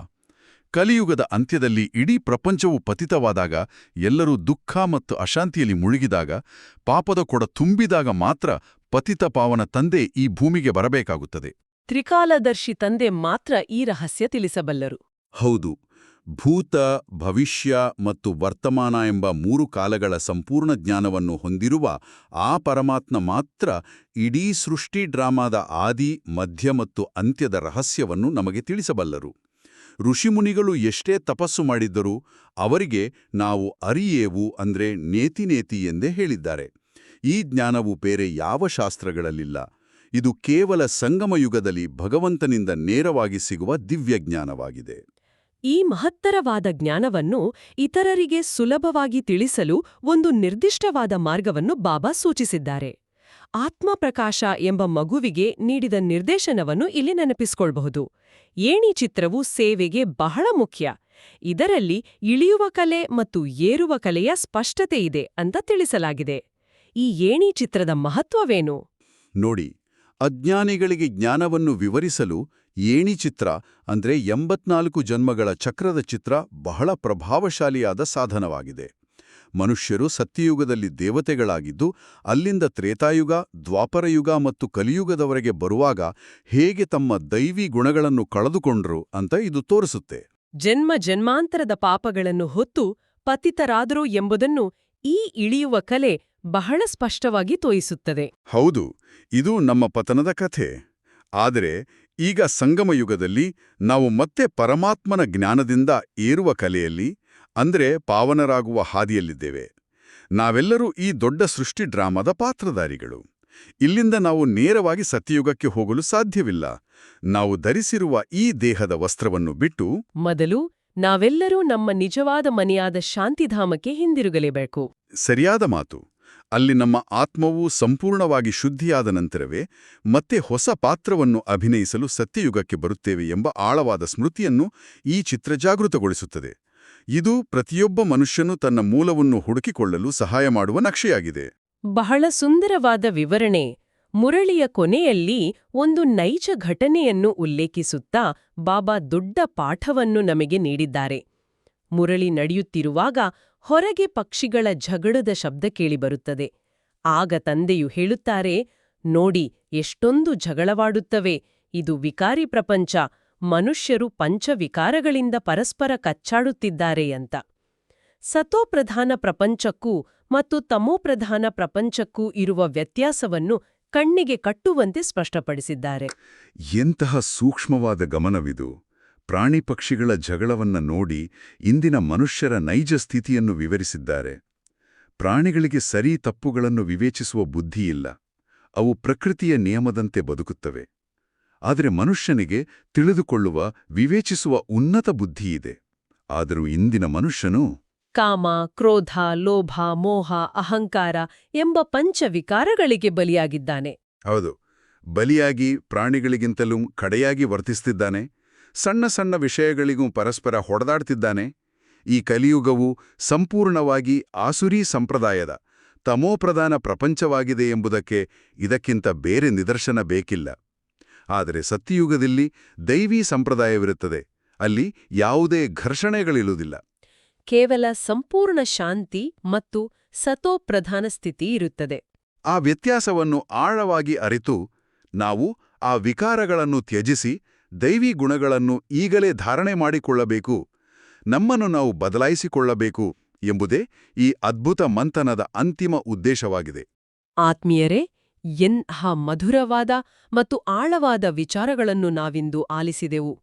ಇಂದು ನಾವು ನಮ್ಮದೇ ಆದ ಅಂತರಂಗದ ಯುದ್ಧದ ಮೈದಾನದಲ್ಲಿ ನಿಂತು ನಮ್ಮನ್ನು ನಾವೇ ನೋಡಿಕೊಳ್ಳೋಣ.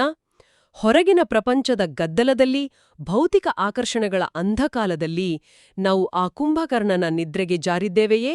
ಅಥವಾ ಜ್ಞಾನಸೂರ್ಯನ ಆ ಬೆಚ್ಚಗಿನ ಕಿರಣಗಳಿಂದ ಜಾಗೃತರಾಗಿ ನಮ್ಮ ಶಾಂತ ಸ್ಥಿತಿಯ ಮೂಲಕ ಇತರರಿಗೂ ಬೆಳಕಾಗುತ್ತಿದ್ದೇವೆಯಾ? ಆ 84 ಜನ್ಮಗಳ ಏಣಿ ಚಿತ್ರದ ಯಾವ ಮೆಟ್ಟಿಲಿನಲ್ಲಿ ನಾವು ನಿಂತಿದ್ದೇವೆ? ಮತ್ತು ಪ್ರತಿದಿನ ನಮ್ಮನ್ನು ಕಾಡುತ್ತಿರುವ ಆ ಚಿಕ್ಕ ಗ್ರಹಚಾರ ಅಂದ್ರೆ ನಮ್ಮ ಒಳಗಿನ ಅಹಂಕಾರ, ದೇಹಾಭಿಮಾನ ಯಾವುದು ಎಂಬುದನ್ನು ಇಂದು ಕೇವಲ 5 ನಿಮಿಷ ಮೌನವಾಗಿ ಕುಳಿತು ಸ್ವಯಂ ಪರೀಕ್ಷೆ ಮಾಡಿಕೊಳ್ಳೋಣ ಅಲ್ವಾ? ಇದುವೇ ಇಂದಿನ ನಮ್ಮ ಅತಿ ದೊಡ್ಡ ಪುರುಷಾರ್ಥವಾಗಲಿ. ಅತ್ಯಂತ ಸುಂದರವಾದ ಮತ್ತು ಪ್ರತಿಯೊಬ್ಬರು ಮಾಡಲೇಬೇಕಾದ ಚಿಂತನೆಯಿದು. ನಮ್ಮ ಪ್ರತಿಯೊಂದು ಕರ್ಮವೂ, ನಮ್ಮ ಪ್ರತಿಯೊಂದು ಮಾತು ಸಹ ನಮ್ಮ ಆಂತರಿಕ ಸ್ಥಿತಿಯ ಸ್ಪಷ್ಟ ಕನ್ನಡಿಯಾಗಿದೆ. ಆ ಶಾಂತಿಧಾಮದ ತಂದೆಯ ಮಧುರ ಸ್ಮೃತಿಯಲ್ಲಿ, ಆ ಯೋಗಾಗ್ನಿಯಲ್ಲಿ ನಮ್ಮೆಲ್ಲ ವಿಕಾರಗಳನ್ನು ಸುಟ್ಟು ನಾವು ಮತ್ತೆ ಸಂಪೂರ್ಣ ಪಾವನರಾಗೋಣ. ಸರಿ, ಹಾಗಾದ್ರೆ ನೇರವಾಗಿ ಧಾರಣೆಯ ವಿಷಯಗಳ ಮಂಥನದಿಂದಲೇ ಶುರು ಮಾಡೋಣ. ಧಾರಣೆಯ ಮೊದಲನೇ ಅಂಶದಲ್ಲಿ ಬಾಬಾ ಹೇಳ್ತಾರೆ, ಭಾರತದಲ್ಲಿ ಸುಖ ಶಾಂತಿಯ ಸ್ಥಾಪನೆ ಮಾಡಲು ಅಥವಾ ಭಾರತವನ್ನು ಸ್ವರ್ಗವನ್ನಾಗಿ ಮಾಡಲು ಪರಸ್ಪರ ಚರ್ಚೆ ಮಾಡಬೇಕಾಗಿದೆ. ಶ್ರೀಮತದ ಅನುಸಾರ ಭಾರತದ ಇಂತಹ ಸೇವೆ ಮಾಡಬೇಕಾಗಿದೆ. ನೋಡಿ, ಈ ಸಾಲು ಮೇಲ್ನೋಟಕ್ಕೆ ಬಹಳ ಸರಳವಾಗಿ ಕಾಣುತ್ತೆ. ಆದರೆ ವಾಸ್ತವದಲ್ಲಿ ಕಚೇರಿಯಲ್ಲಿ ಅಥವಾ ಮನೆಯಲ್ಲಿ ನಾವು 10 ಜನರ ಜೊತೆ ಸೇರಿ ಕೆಲಸ ಮಾಡುವಾಗ ಈ ಪರಸ್ಪರ ಚರ್ಚೆ ಮಾಡೋದು ಅಂದ್ರೆ ಅದು ನಮ್ಮದೇ ಆದ ಅಹಂಕಾರದ ಜೊತೆಗಿನ ದೊಡ್ಡ ಹೋರಾಟವೇ ಆಗ್ಬಿಡತ್ತೆ, ಹೌದಲ್ವಾ? ಹೌದು, 100ಕ್ಕೆ 100 ಪಾಲು ನಿಜ. ನಾವೆಲ್ಲರೂ ನನ್ನದೇ ಸರಿಯನ್ನೋ ವಾದಕ್ಕೆ ಇಳಿಯೋದೇ ಹೆಚ್ಚು. ನಮ್ಮ ದೈನಂದಿನ ಜೀವನದ ಅತ್ಯಂತ ಸೂಕ್ಷ್ಮ ಸವಾಲು ಅಂದ್ರೆ ಇದೇ. ನಮ್ಮ ಆಲೋಚನಾ ಲಹರಿಯನ್ನ ಇತರರ ಮೇಲೆ ಹೇರೋಕೆ ನಾವು ಪ್ರಯತ್ನ ಪಡ್ತೀವಿ. ಹಾಗಾದ್ರೆ ಈ ದೃಷ್ಟಿಕೋನವನ್ನ ನಾವು ಹೇಗೆ ಬದಲಾಯಿಸ್ಕೊಳ್ಬೋದು? ಇಲ್ಲಿ ಬಾಬಾ ಬಹಳ ಸ್ಪಷ್ಟವಾದ ಮಾರ್ಗದರ್ಶನ ಕೊಟ್ಟಿದ್ದಾರೆ. ಸೇವೆ ಶ್ರೀಮತದ ಆಧಾರದ ಮೇಲೆ ಆಗ್ಬೇಕು ಅಂತ. ಶ್ರೀಮತ ಅಂದ್ರೆ ಕೇವಲ ಕೆಲವು ಕಠಿಣ ನಿಯಮಗಳ ಪಟ್ಟಿ ಅಲ್ಲ. ಅದೊಂದು ಉನ್ನತ ಮಟ್ಟದ ಪ್ರಜ್ಞೆ, ಪರಸ್ಪರರನ್ನ ಅರ್ಥ ಮಾಡಿಕೊಳ್ಳುವ, ಅಹಂಕಾರವನ್ನ ಅಳಿಸುವ ಪ್ರಜ್ಞೆ ಅದು. ಅಂದ್ರೆ ಕಚೇರಿಯಲ್ಲಿ ಯಾವುದಾದ್ರೂ ಒಂದು ಕೆಲಸದ ಬಗ್ಗೆ ಭಿನ್ನಾಭಿಪ್ರಾಯ ಬಂದಾಗ ಭಿನ್ನಾಭಿಪ್ರಾಯ ಬಂದಾಗ ನಾನು ಗೆಲ್ಲಬೇಕು ಅನ್ನೋ ಅಹಂಕಾರವನ್ನ ಬಿಡಬೇಕು. ಈ ಕಾರ್ಯದಿಂದ ಭಾರತವನ್ನು ಸ್ವರ್ಗವನ್ನಾಗಿ ಮಾಡುವ ನಮ್ಮ ಅಂತಿಮ ಗುರಿಗೆ ಯಾವ ರೀತಿ ಲಾಭವಿದೆ ಅಂತ ಆಲೋಚನೆ ಮಾಡಬೇಕು. ಪರಸ್ಪರ ಚರ್ಚೆ ಅಂದ್ರೆ ನಮ್ಮ ಅಭಿಪ್ರಾಯವನ್ನ ಒಪ್ಪಿಸುವ ವಾದವಿವಾದ ಅಲ್ಲ. ಅದು ಒಮ್ಮತಕ್ಕೆ ಬರುವ ಪ್ರಕ್ರಿಯೆ ಅಂತೀರಿ? ಖಂಡಿತ. ಎಲ್ಲರ ಒಳಿತನ್ನ ಬಯಸುವ ಸುಂದರ ಪ್ರಕ್ರಿಯೆ ಅದು. ಅಲ್ಲಿ ನಮ್ಮದೇ ಆದ ಸ್ವಮಾನ ಇರುತ್ತೆ, ಆದರೆ ವ್ಯರ್ಥ ಅಹಂಕಾರ ಇರೋದಿಲ್ಲ. ಇದು ನಿಜಕ್ಕೂ ಬಹಳ ಪ್ರಾಯೋಗಿಕವಾದ ಚಿಂತನೆ. ಅಂದ್ರೆ ನಮ್ಮ ಗುರಿ ಯಾವಾಗ್ಲೂ ನಮ್ಮ ವೈಯಕ್ತಿಕ ಪ್ರತಿಷ್ಠೆಗಿಂತ ದೊಡ್ಡದಾಗಿರ್ಬೇಕು. ನಾವು ಕಟ್ಟುತ್ತಿರುವ ಸ್ವರ್ಗದ ಕಲ್ಪನೆ ನಮ್ಮ ಅಹಂಕಾರಕ್ಕಿಂತ ಮೇಲಿರ್ಬೇಕು. ಇದು ನಮ್ಮ ಕೋಪ ಅಥವಾ ಅಸಹನೆಯನ್ನ ತಕ್ಷಣವೇ ತಂಪಾಗಿಸುವಂತಹ ದೃಷ್ಟಿಕೋನ. ಹೌದು, ತಂಪಾಗಿಸುವ ಜ್ಞಾನವಿದು. ಇನ್ನು ಧಾರಣೆಯ 2ನೇ ಅಂಶದ ಕಡೆ ಗಮನ ಹರಿಸೋಣ. ಬಾಬಾ ಹೇಳ್ತಾರೆ, ಸರ್ವಿಸ್ನಲ್ಲಿ ಉನ್ನತಿ ಮಾಡಿಕೊಳ್ಳಲು ಹಾಗೂ ಸರ್ವಿಸ್ನಿಂದ ಶ್ರೇಷ್ಠ ಪದವಿಯನ್ನ ಪಡೆಯಲು ದೇಹಿ ಅಭಿಮಾನಿಯಾಗಿರುವ ಪರಿಶ್ರಮ ಪಡಬೇಕಾಗಿದೆ. ಜ್ಞಾನದ ವಿಚಾರ ಸಾಗರ ಮಂಥನ ಮಾಡಬೇಕಾಗಿದೆ. ಇಲ್ಲೊಂದು ದೊಡ್ಡ ವಾಸ್ತವಿಕ ಸವಾಲಿದೆ. ಆದೆ ದಿನನಿತ್ಯದ ಕೆಲಸದ ವಿಪರೀತ ಒತ್ತಡದಲ್ಲಿ ಗಡಿಯಾರದ ಮುಳ್ಳಿನ ಜೊತೆ ಓಡುತ್ತಿರುವಾಗ ಈ ದೇಹಿ ಅಭಿಮಾನಿ ಸ್ಥಿತಿಯನ್ನ ಕಾಯ್ದುಕೊಳ್ಳೋದು ಬಹಳ ಕಠಿಣ ಅನಿಸುತ್ತೆ ಅಲ್ವಾ? ಸುತ್ತಲಿನ ದೈಹಿಕ ಆಕರ್ಷಣೆ ಮತ್ತು ದೇಹದ ಸಂಬಂಧಗಳ ಜಂಜಾಟದಲ್ಲಿ ಸಿಲುಕಿದಾಗ ಇದನ್ನ ಸಾಧಿಸೋದು ಹೇಗೆ? ಈ ಪರಿಶ್ರಮದ ಬಗ್ಗೆ ಸ್ವಲ್ಪ ಆಳವಾಗಿ ವಿಶ್ಲೇಷಿಸೋಣ. ಖಂಡಿತ. ಈ ಸವಾಲನ್ನ ನಾವು ಇಂದಿನ ವಾತಾವರಣದ ಹಿನ್ನೆಲೆಯಲ್ಲಿ ನೋಡಿದರೆ ನಾವು ಬದುಕ್ತಿರುವುದೇ ಸಂಪೂರ್ಣ ತಮೋಪ್ರಧಾನ ವಾತಾವರಣದಲ್ಲಿ ಅನ್ನೋದು ಸತ್ಯ. ನಮ್ಮ ಸುತ್ತಲೂ ಗಮನ ಸೆಳೆಯುವ ನೂರಾರು ಕೃತಕ ಆಕರ್ಷಣೆಗಳಿವೆ, ಒತ್ತಡಗಳಿವೆ. ಆದರೆ ಬಾಬಾ ಹೇಳ್ತಾರೆ, ನಿಖರವಾಗಿ ಅದಕ್ಕಾಗಿಯೇ ನಾವು ವಿಚಾರಸಾಗರ ಮಂಥನ ಮಾಡಬೇಕು ಅಂತ. ವಿಚಾರಸಾಗರ ಮಂಥನ ಅಂದ್ರೆ ಕೇವಲ ಧ್ಯಾನಕ್ಕೆ ಕೂತಾಗ ಮಾಡುದಾ? ಅಲ್ಲವೇ ಅಲ್ಲ, ಎಲ್ಲೋ ಕಾಡಿ ಹೋಗಿ ಕಣ್ಣು ಮುಚ್ಚಿ ಕೂರೋದಲ್ಲ. ಇದು ಹೇಗೆಂದ್ರೆ, ನೀವು ಕಚೇರಿಯಲ್ಲಿ ಗಣಿಕಯಂತ್ರದ ಮುಂದೆ ಕುಳಿತು ಅತ್ಯಂತ ಗಂಭೀರವಾದ ಲೆಕ್ಕಾಚಾರಗಳನ್ನ ಮಾಡ್ತಾ ಇರಬಹುದು, ಅಥವಾ ಮನೆಯಲ್ಲಿ ಅಡಿಗೆ ಮನೆಯ ಜವಾಬ್ದಾರಿಗಳನ್ನ ನಿಭಾಯಿಸ್ತಾ ಇರಬಹುದು. ಆದ್ರೆ ಮನಸ್ಸಿನಲ್ಲಿ ಆ ಜಾಗೃತಿ ಇರಬೇಕು. ನಿಖರವಾಗಿ ಮನಸ್ಸಿನ ಅತ್ಯಂತ ಆಳದ ಹಿನ್ನೆಲೆಯಲ್ಲಿ ಒಂದು ನಿರಂತರವಾದ ಅರಿವು ಜಾಗೃತವಾಗಿರಬೇಕು. ನಾನು ಈ ದೇಹವಲ್ಲ, ನಾನೊಂದು ಚೈತನ್ಯಶೀಲ ಆತ್ಮ. ಈ ದೇಹದ ಮೂಲಕ ನಾನು ಕೇವಲ ನಿಮಿತ್ತ ಮಾತ್ರವಾಗಿ ಈ ಪಾತ್ರವನ್ನ ನಿರ್ವಹಿಸುತ್ತಿದ್ದೇನೆ ಅನ್ನೋ ಸ್ಮೃತಿ ಇರಬೇಕು. ಪ್ರತಿಯೊಂದು ಕರ್ಮ ಮಾಡುವಾಗಲೂ ಈ ಸ್ಮೃತಿಯನ್ನ ಎಚ್ಚರವಾಗಿಟ್ಟುಕೊಳ್ಳುವುದೇ ಬಾಬಾ ಹೇಳುವ ನಿಜವಾದ ಪರಿಶ್ರಮ. ಅಂದ್ರೆ ಈ ಜ್ಞಾನದ ಮಂಥನ ಅನ್ನೋದು ನಮ್ಮ ಮನಸ್ಸಿನ ಹಿನ್ನೆಲೆಯಲ್ಲಿ ನಿರಂತರವಾಗಿ ನುಡಿಯುವ ಒಂದು ಲಯಬದ್ಧ ಸಂಗೀತದ ಹಾಗೆ ಇರಬೇಕು. ಇದು ಕೇವಲ ಬಿಡುವಾದಾಗ ಮಾಡುವ ಕೆಲಸ ಅಲ್ಲ, ಕರ್ಮದ ನಡುವೆಯೇ ನಡೆಯುವ ನಿರಂತರ ಜಾಗೃತಿ. ಹೌದು, ಬಹಳ ಸುಂದರವಾದ ಉದಾಹರಣೆ ಕೊಟ್ಟಿದ್ದೀರಿ. ಹಿನ್ನೆಲೆ ಸಂಗೀತದ ಹಾಗೆ. ಈ ಹಿನ್ನೆಲೆ ಸಂಗೀತ ಇದ್ದಾಗ ಮಾತ್ರ ನಾವು ಯಾವುದೇ ಕೆಲಸ ಮಾಡ್ತಾ ಇದ್ರೂ ಅದರಲ್ಲಿ ಒಂದು ರೀತಿಯ ಉನ್ನತಿ, ಒಂದು ಶ್ರೇಷ್ಠತೆ ತಾನಾಗಿಯೇ ಮೂಡುತ್ತೆ ಅಲ್ವಾ? ಇದು ಬಹಳ ಆಳವಾದ ಒಳನೋಟ. ಸರಿ, ಈ ಚಿಂತನೆಯನ್ನ ಮುಂದುವರೆಸ್ತಾ ಇಂದಿನ ಮುರಳಿಯ ವರದಾನದ ಗಹನವಾದ ಚರ್ಚೆಗೆ ಬರೋಣ. ಖಂಡಿತ, ಇಂದಿನ ವರದಾನ ಬಹಳ ಶಕ್ತಿಶಾಲಿಯಾಗಿದೆ. ಬಾಬಾ ವರದಾನದಲ್ಲಿ ಹೇಳುತ್ತಾರೆ, ಪವಿತ್ರತೆಯ ಆಧಾರದ ಮೇಲೆ ಸುಖ ಶಾಂತಿಯ ಅನುಭವ ಮಾಡುವಂತಹ ನಂಬರ್ 1 ಅಧಿಕಾರಿ ಭವ. ಇದು ಕೇವಲ ಆಶೀರ್ವಾದ ಅಲ್ಲ, ಇದು ನಮ್ಮ ಮೂಲ ಸ್ವರೂಪದ ಅರಿವು ಮೂಡಿಸುವಂತಿದ. ಈ ವರದಾನವು ನಮ್ಮ ವೃತ್ತಿ ಅಂದ್ರೆ ನಮ್ಮ ಆಂತರಿಕ ಕಂಪನೆಗಳನ್ನ ಮತ್ತು ದೃಷ್ಟಿಯನ್ನ ಸಂಪೂರ್ಣವಾಗಿ ಹೇಗೆ ಮರುರೂಪಿಸುತ್ತೆ. ಈ ವರದಾನದಲ್ಲಿರುವ ಪ್ರತಿಯೊಂದು ಪದವೂ ಶಕ್ತಿಶಾಲಿಯಾಗಿದೆ, ವಿಶೇಷವಾಗಿ ಅಧಿಕಾರಿ ಎಂಬ ಪದ. ಬಾಬಾ ಹೇಳ್ತಾರೆ, ಪವಿತ್ರತೆಯ ಅಧಿಕಾರವನ್ನ ತೆಗೆದುಕೊಳ್ಳುವುದರಲ್ಲಿ ನಂಬರ್ 1 ಆಗೋದು ಅಂದ್ರೆ ಸರ್ವಪ್ರಾಪ್ತಿಗಳಲ್ಲಿ ನಂಬರ್ 1 ಆಗೋದು ಅಂತ. ಸಾಮಾನ್ಯ ಅರ್ಥದಲ್ಲಿ ಪವಿತ್ರತೆ ಅಂದ್ರೆ ಕೇವಲ ಭೌತಿಕ ಮಟ್ಟದ ಬ್ರಹ್ಮಚರ್ಯ ಅಂತ ನಾವು ಭಾವಿಸ್ತೇವಲ್ವಾ? ಹೌದು, ಆದರೆ ಬಾಬಾ ವಿವರಿಸುವ ಪವಿತ್ರತೆ ಅತ್ಯಂತ ಸೂಕ್ಷ್ಮವಾದದ್ದು. ಅದು ನಮ್ಮ ವೃತ್ತಿ ಅಂದ್ರೆ ನಮ್ಮ ಆಲೋಚನೆಗಳಿಂದ ಹೊರಹೊಮ್ಮುವ ಕಂಪನಗಳು ಮತ್ತು ನಮ್ಮ ದೃಷ್ಟಿ ಅಂದ್ರೆ ನಾವು ಈ ಜಗತ್ತನ್ನ ಇತರರನ್ನ ನೋಡುವ ದೃಷ್ಟಿಕೋನ. ಅಂದ್ರೆ ನಮ್ಮ ಆಲೋಚನೆಗಳಲ್ಲಿ ಕಲ್ಮಶ ಇರಬಾರ್ದು. ನಿಖರವಾಗಿ, ಯಾವಾಗ ನಮ್ಮ ಆಲೋಚನೆಗಳಲ್ಲಿ ಕಲ್ಮಶ ಇರೋದಿಲ್ವೋ, ಇತರರ ಬಗ್ಗೆ ಅಥವಾ ಅವರ ಹಿಂದಿನ ತಪ್ಪುಗಳ ಬಗ್ಗೆ ಯಾವುದೇ ನಕಾರಾತ್ಮಕ ಭಾವನೆ ಇರೋದಿಲ್ವೋ, ಆಗ ನಮ್ಮ ದೃಷ್ಟಿ ತಾನಾಗಿಯೇ ಸ್ವಚ್ಛವಾಗುತ್ತೆ. ನಾವು ಪ್ರತಿಯೊಬ್ಬರನ್ನು ಕೇವಲ ಆತ್ಮದ ರೂಪದಲ್ಲಿ ನೋಡಲು ಆರಂಭಿಸ್ತೇವೆ. ಈ ಪವಿತ್ರತೆಯ ಬುನಾದಿ ಗಟ್ಟಿಯಾಗಿದ್ದಾಗ ಸುಖ ಮತ್ತು ಶಾಂತಿಯನ್ನ ಹೊರಗಿನ ಪ್ರಪಂಚದಲ್ಲಿ ಹುಡುಕುವ ಅವಶ್ಯಕತೆಯೇ ಇರುವುದಿಲ್ಲ ಅಂತೀರಿ?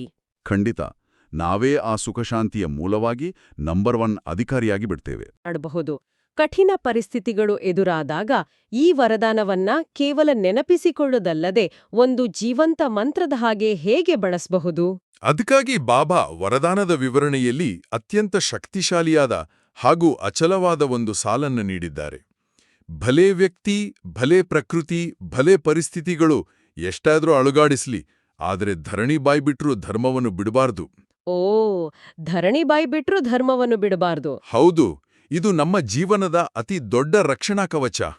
ಯಾರಾದರೂ ನಮ್ಮನ್ನ ನಿಂದಿಸಿದಾಗ, ನಮ್ಮ ಬಗ್ಗೆ ಅಪಪ್ರಚಾರ ಮಾಡಿದಾಗ, ಅಥವಾ ನಮ್ಮ ಆರ್ಥಿಕ, ಕೌಟುಂಬಿಕ ಪರಿಸ್ಥಿತಿಗಳು ಸಂಪೂರ್ಣವಾಗಿ ನಮ್ಮ ಕೈಮೀರಿ ಹೋದಾಗ ನಮ್ಮ ಆಂತರಿಕ ಸ್ಥಿತಿ ಕುಸಿಯಬಾರದು.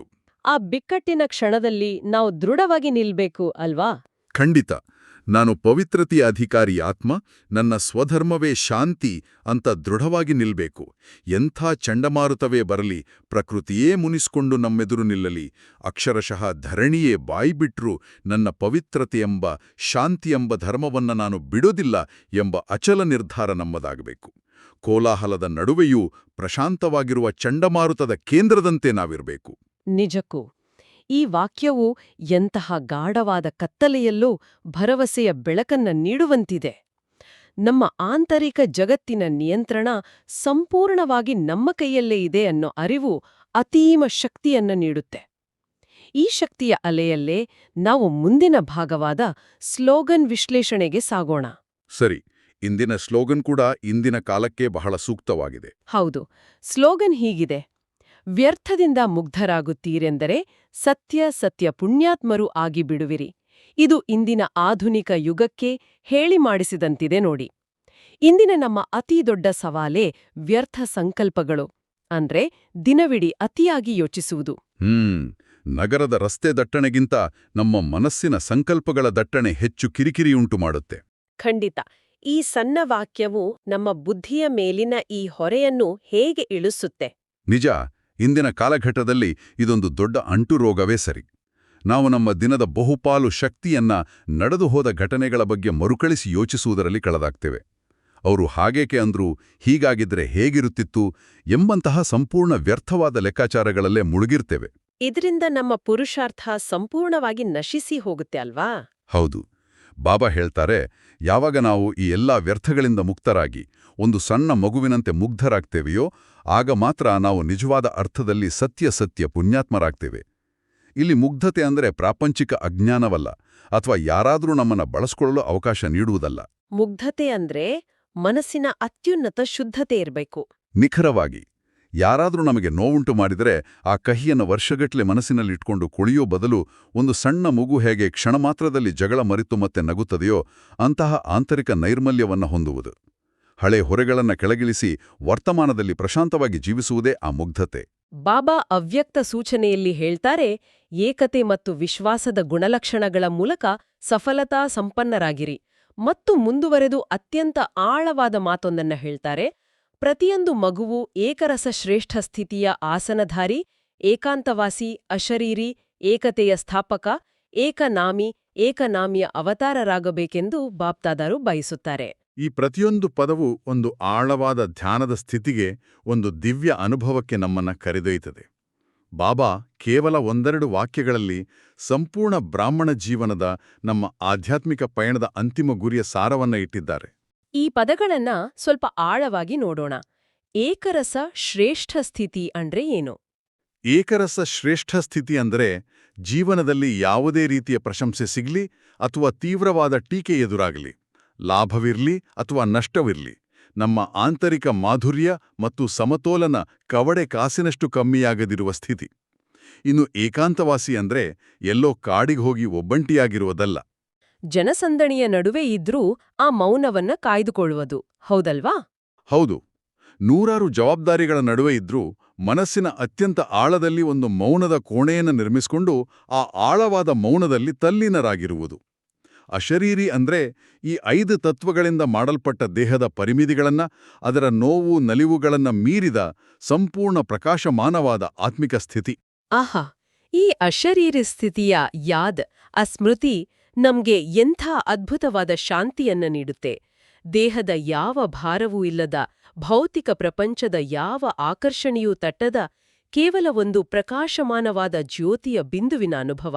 ಅದೇ ಅಶರೀರಿ ಸ್ಥಿತಿಯ ನಿಜವಾದ ಮಾಧುರ್ಯ.